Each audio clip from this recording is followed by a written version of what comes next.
What's up, everybody? Back to Falcon Moose TV. 1-1 versus the Hammers at Goodison Park. Probably should have deserved more, but in my opinion, 2 points lost. But what do you think, Pete?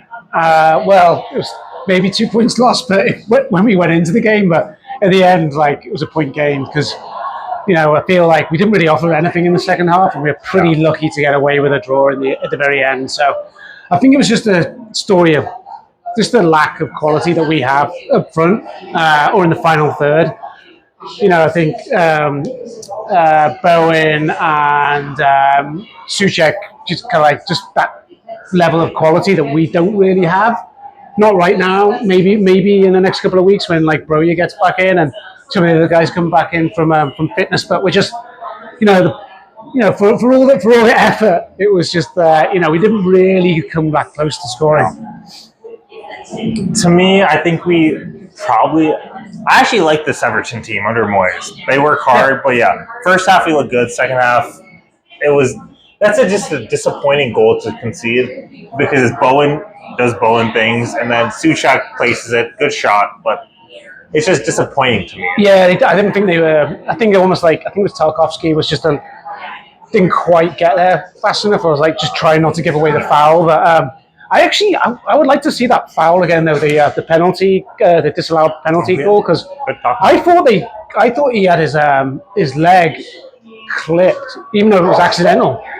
So you think it's a pen? I thought that's what made him hit the thing, because when he came back, it was almost like the guy coming behind. I can't remember the defender. I thought he just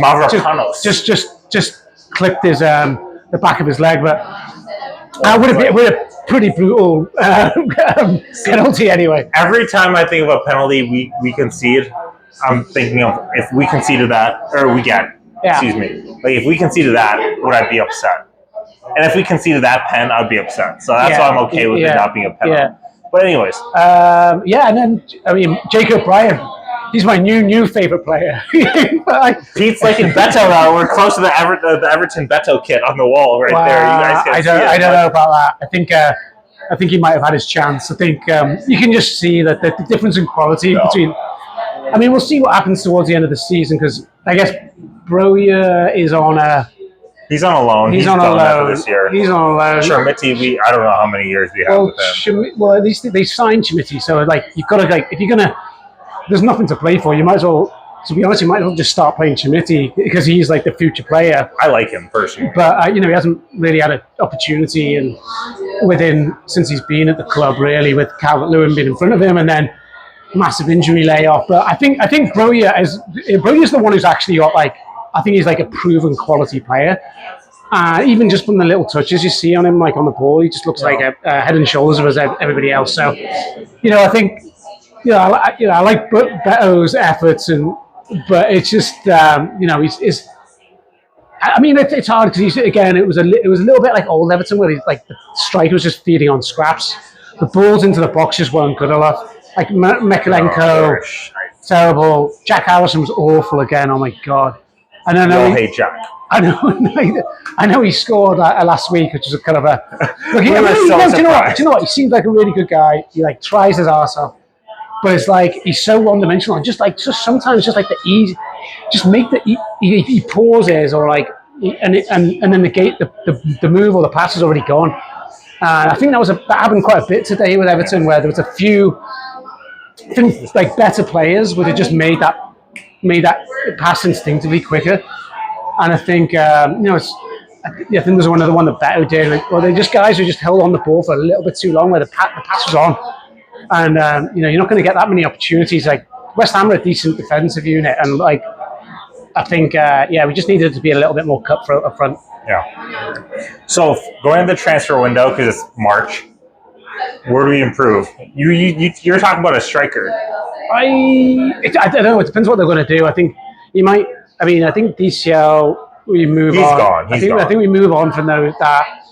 It's a fitness thing. Do you want to bank on someone with fitness problem? I think obviously Beto probably could be a backup striker. I think the Freakins will try and get a marquee signing. I don't know who's going to be available, but they've got a history at Roma of doing it. Yeah.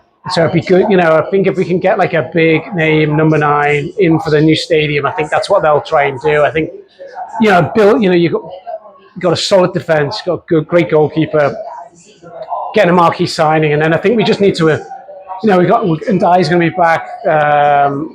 Where is O'Neill?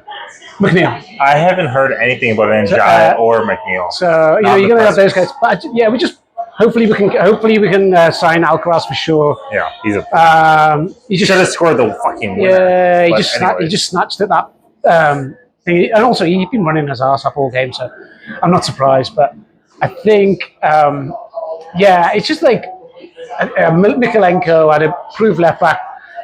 I would actually like to say, O'Brien's been amazing, and that strike as well he had was brilliant. Like that was a good shot. That would have been a banger if he had scored that. But I would have liked to see. It'd be interesting to see O'Brien and Branthwaite centre backs and bring in a marauding right back. Like just someone who's going to whip in balls and overlap. Still feels a little bit stagnant on that right hand side, but especially since we've seen Baines and Coleman, like we know what we deserve. I mean, I like the setup at the moment where it's like it allows Mikolenko to go forward, because then O'Neill can just come back as you can have that back three, but Mikolenko is not that good. So I mean. I was waiting for you to say that. I was going to say he's shite. But no, I think it was another draw, and we creep up the table, and 8 unbeaten. Hopefully, we can get some of the players back towards the end of the season, start playing some good football, start to build the identity, and then there's going to probably be a bit of a clean out in the summer, and then get a. But I think what we need to be doing though is all the new signings. They need to be genuinely like European quality standard players. Yeah. That's where we're trying to aim for. There's no point in bringing in any more players who are just like survival, people who are just like an Ashley Young on a free. No, yeah, I mean, I think we need to move on from there now and just make smart decisions. Hopefully, it seems like they're going to give the power to Moyes to be handling that. And he was a little coy in his press conference about I still don't know what the hierarchy is in terms of who's signing whom. I presume they're going to give him a couple of years. I mean, I hope so. And then it's like maybe move him to director of football. I don't know what's going to happen. I don't even know if you need that model anymore. But better quality players in the final third is I think what we need. Yeah. Oh yeah, I'd like to see more of Irabumin as well. And Pete was looking in. We might be the new Portland official soccer supporter for Everton. I don't know. I'm putting you on the spot. Well, I think we're the only one anyway. So we are the only one. Anyways, of the fucking toffees, Colin Chong, up the toffees. Cheers.